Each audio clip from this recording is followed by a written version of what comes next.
Hello, my dear students. How are you? I hope you are well.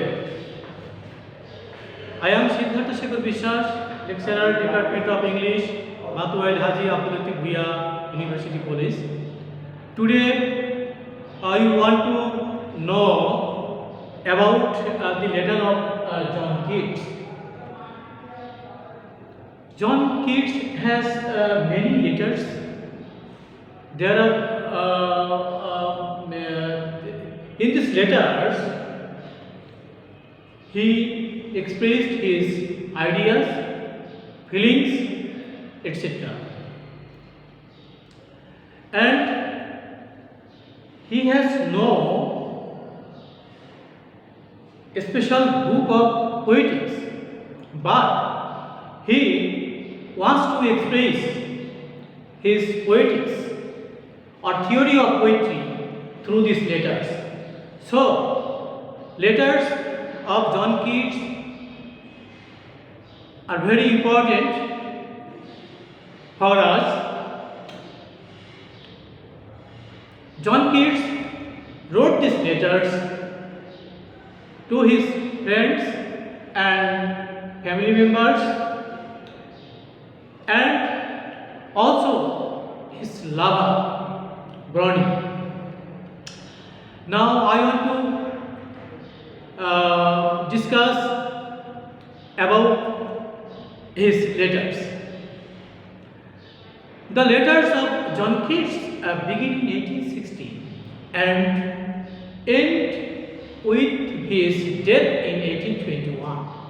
They are very much a personal record, so much so that their publication in the 19th century occasioned notable critical hostility. The Victorians were shocked by these letters. Men like Matthew Arnold and even Algernon Swinburne stated that they were too emotional and sound not represented to public view. Modern criticism has taken a completely different viewpoint. The love letters are acknowledged to be among the greatest of their kind, and the passages on criticism are now thought to be major documents of romantic aesthetics.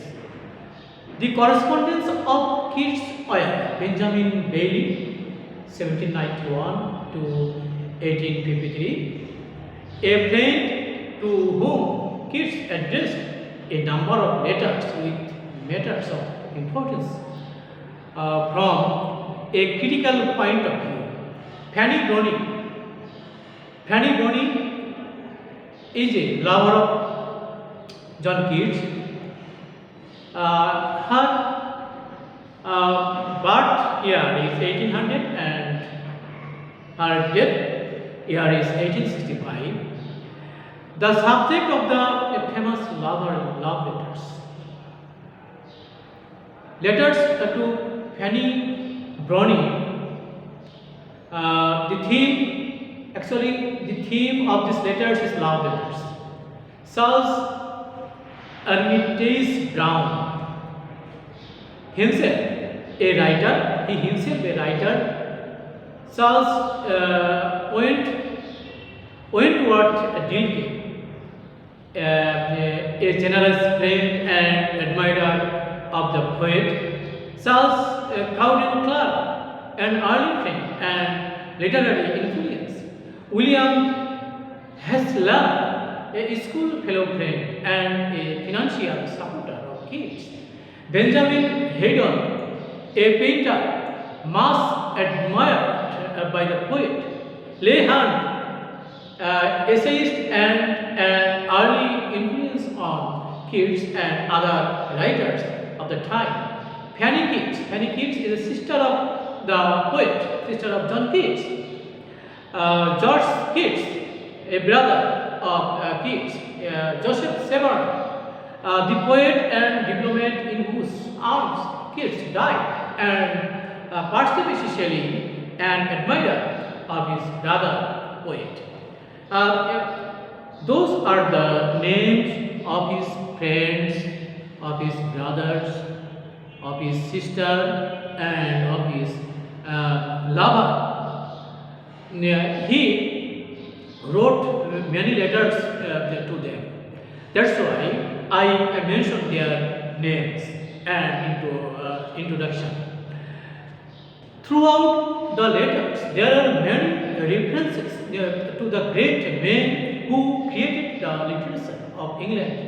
Keats, although not formally educated in literary studies, was conscious of his heritage as a writer. One of the great themes of these letters is therefore English literature itself and Keats' relationship to it. He mentions the names of Shakespeare and Milton often, and he continually tries to orient his own attitudes and work toward the great works of the past. In writing to his brother, he goes through a whole catalogue of poets and essayists. In the process, they are showing his strong sense of belonging to a community of the literate. He reveals that he reads better outside what might be thought of as the range of poetry. The works of Voltaire, Gibbon, and Rabelais. In addition to this, he reveals that he is interested in and indeed familiar with the work of Swift among the older writers and with the whole spectrum of literature in his country. Wordsworth, Byron, Shelley, Hart, Scott, and Hazlitt. Keats mentions these men and others of him, and generally he reveals the operation of a strong critical sense.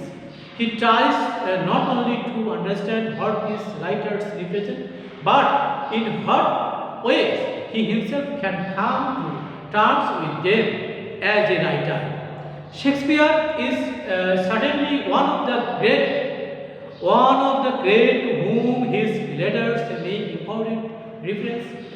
In a significant letter of 1818, he states that he can read and understand Shakespeare to his depth. The importance of Shakespeare to Keats was profound. He classified him as among those ultimate realities of life, like the existence of the sun and stars themselves. If the letters have a good deal to say about Keats' vocation, they have perhaps even more to say about his feelings. The letters to Fanny Browning express many things. Perhaps the most constant themes are the depth of his love, his feelings of inadequacy in that love, and the sense he attains of the meaning this love has in establishing new conditions for his existence. Keats admits that his contemplation of Fanny prevents his obsessive preoccupation with himself, with his ego, and his work, and ultimately with his death. The luxuries over which he broods are, he says, the beauty of this moment and the hour of his death. The letters are not full of elaborate, reasoned, and eloquent statement, but give the appearance of the irresistible, disordered, and even hasty expression of deep feelings. They move very rapidly from expressions of joy to these of sadness, from talk of self to of discussion, things more abstract. There is a good deal of news in these letters, even of gossip. Keats' own praise describing his estate is that of uneasy spirits, and the letters convey these feelings directly and forcefully. There is a strong element of consciousness in these letters. Kids strives to create for the object of these letters the tone and appearance of the world through which he moves and of the things which he experiences. My dear students, thank you very much.